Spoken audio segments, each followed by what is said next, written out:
Esses dias doeu o meu coração quando um jovem, eu conversava com ele faz parte de um grupo de jovens, e doeu o meu coração quando ele me disse que foi ministrado na igreja que ele pertence, que Deus conhece o teu coração, e que se você está com sono, não adianta você ficar debatendo em oração e se esforçando para orar. Pelo contrário, você tem que dizer: Jesus, tu sabes que eu te amo. Jesus, eu estou com sono, vou dormir. E Jesus te entende. Ele te entende que você é um preguiçoso e que você não está afim de pagar um preço de oração. Porque quando Jesus pegou os discípulos amados e levou para o jardim do Getsêmani, naquele instante de maior dor, que chega ao ponto de dizer que Jesus verteu sangue, Jesus leva os discípulos até o Getsêmani e diz assim para eles: fiquem aqui, eu vou adiante para orar, mas fiquem aqui, vigiem, Jesus disse para eles. E quando Jesus volta, o que Jesus encontra? Encontra eles dormindo. E Jesus diz assim para eles: não podeis vigiar por alguns instantes? E alguém está ensinando nossos jovens que não precisa orar. O que é isso, gente? Que geração nós estamos formando de cristãos que não oram? Eu quero ter uma vida transformada, sim ou não? Sim. Eu preciso aprender a orar. Eu preciso me desgastar em oração. Eu preciso fincar a cabeça no tapete, se for o caso, me ajoelhar, chegar e dizer para o Senhor Jesus: Senhor Jesus Cristo, eu não vou levantar daqui enquanto o Senhor não responder a minha oração. Amados, porque eu tenho certeza que o Jesus da Bíblia, que é o Jesus que nós pregamos, que é o Jesus que nós cremos, Ele responde orações. Mas eu preciso aprender a orar, irmãos. Eu preciso a cada dia aprender a orar. Não me fazer de vãs repetições. Não ficar somente repetindo palavras para Ele. Repetindo palavras para Ele. Amado, eu lembro uma vez. Eu vou citar algo aqui que não é relacionado à religião. Mas eu lembro uma vez que eu estava estudando. Eu era um menino ainda. E eu estava estudando um texto. Eu tinha uma prova no outro dia. E eu estava ali com meu livro aberto, eu estava lendo aquele texto, estudando na minha cabeça aquele texto. E eu falava, e meu irmão estava no quarto, ele ficou só escutando. Quando eu terminei de ler um determinado texto, ele mandou eu parar e disse assim: agora me fala o que você leu. Eu não sabia o que eu havia lido. Muitas vezes, amados, se ora, e não se sabe nem o que se está orando. Teve uma situação que nós damos risada, que alguns amigos nos contaram no passado, que eles estavam ali reunidos em oração e um daqueles irmãos estava orando e pedia a Deus: abre uma porta de emprego para a irmã fulano e tal, porque ela está precisando de emprego. E aí o outro cutucou ele e disse: a irmã já conseguiu emprego. E aquele irmão que estava orando chegou ao ponto de assim: Senhor, me desculpa, eu não sabia que ela tinha tomado emprego. Não se sabe o que está orando. Se fala palavras muitas vezes sem saber a raiz do que se está falando. Precisamos aprender a orar.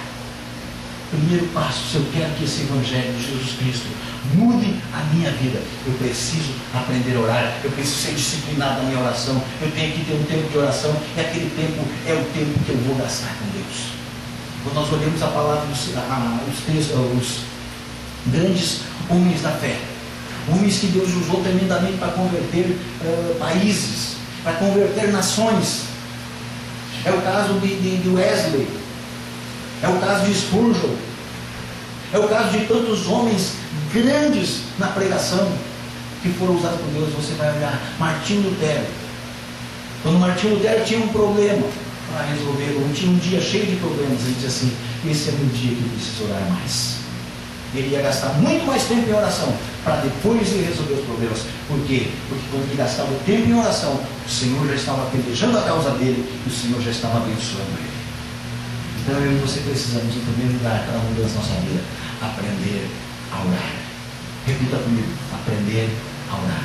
Aprender a orar. Aprender a orar. Aprender a orar. A Bíblia nos conta a história de um homem que chega no templo e fica em pé, levanta bem sua cabeça, levanta seus braços e diz: olha, Senhor, olha eu aqui, eu sou fiel, eu sou isso, eu sou aquilo, não sou como aquele outro que lá está. O outro não conseguia nem levantar a cabeça, mas ele estava orando ali, se exaltando, se levantando mais. E quando chega a vez do pecador orar, ele diz assim: Senhor, eu perdoa porque eu sou pecador. E o Senhor Jesus pergunta: qual deles voltou para a sua casa com a resposta de Deus? Então, amados, não é por muito gritar, não é por muito nós, não. O que nós precisamos é saber orar. Orar de uma maneira que o Senhor quer que nós oremos. Orar da maneira que o Senhor quer que nós trabalhemos com Ele. E não simplesmente ficar falando coisas que muitas vezes a gente fala para Deus. E Deus diz assim: filho, eu não tenho nada a ver com isso. Porque tem atitudes que são nossas. Tem muitas coisas na nossa vida que quem tem que mudar somos nós, não é Deus que vai mudar a nossa vida.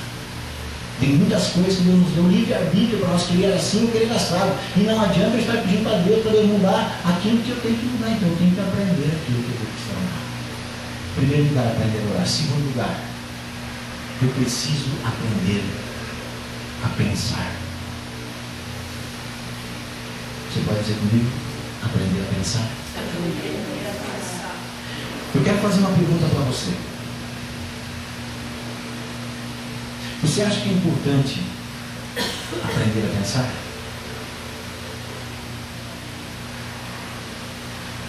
Me responde agora com a maior sinceridade do seu coração. Você é uma pessoa que pode diante de Deus dizer assim: Senhor, eu sou uma pessoa que sei pensar. Você sabe pensar? Ou você acha que você precisa aprender a pensar?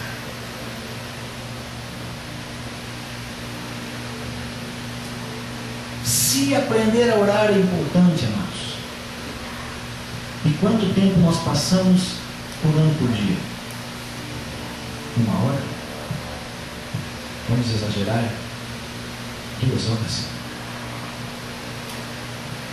2 horas.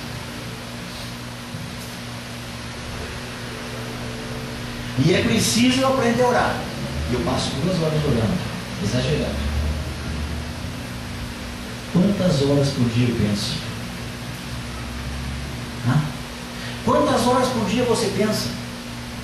E se é preciso, eu nessas minhas 2 horas, estendendo o tempo, é necessário eu aprender o que eu vou fazer nessas 2 horas de oração.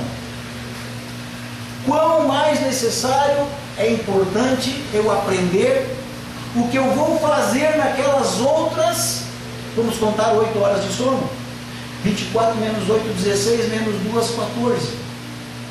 Eu preciso aprender, amados, o que eu vou pensar nessas outras 14 horas do meu dia. Pode parecer estranho isso, mas para que haja essa mudança de vida, eu preciso aprender a pensar. O apóstolo Paulo um dia, quando escreveu aos Romanos, no capítulo 12, no versículo 2, ele disse assim: e não vos conformeis com este século, mas transformai-vos pela renovação da vossa mente, para que experimenteis qual seja a boa, agradável e perfeita vontade de Deus. O que se guarda na mente? O que se faz com a mente? O que se faz? Se pensa. Eu preciso mudar o que eu penso, a forma que eu penso. Enquanto eu não mudar a minha forma de pensar, eu não vou conseguir mudar a minha forma de agir. Eu não vou conseguir mudar a minha vida. Eu aprendo a orar, eu oro 2 horas a Deus, eu aprendi a orar. Mas enquanto eu não aprender a pensar, eu vou me colocar numa situação de inferioridade, eu vou colocar-me numa situação de dor, eu vou colocar-me numa situação de enfermidade, eu vou colocar-me numa situação de queda, eu vou colocar-me numa situação de prejuízo, de dívidas. Enquanto eu não aprender a pensar, a tua vida, amado, a minha vida, ela é regida pelo que eu penso. Nós podemos até não falar algumas coisas que pensamos, mas pensamos. Só que eu vou dizer para você o seguinte: antes de toda e qualquer atitude que você toma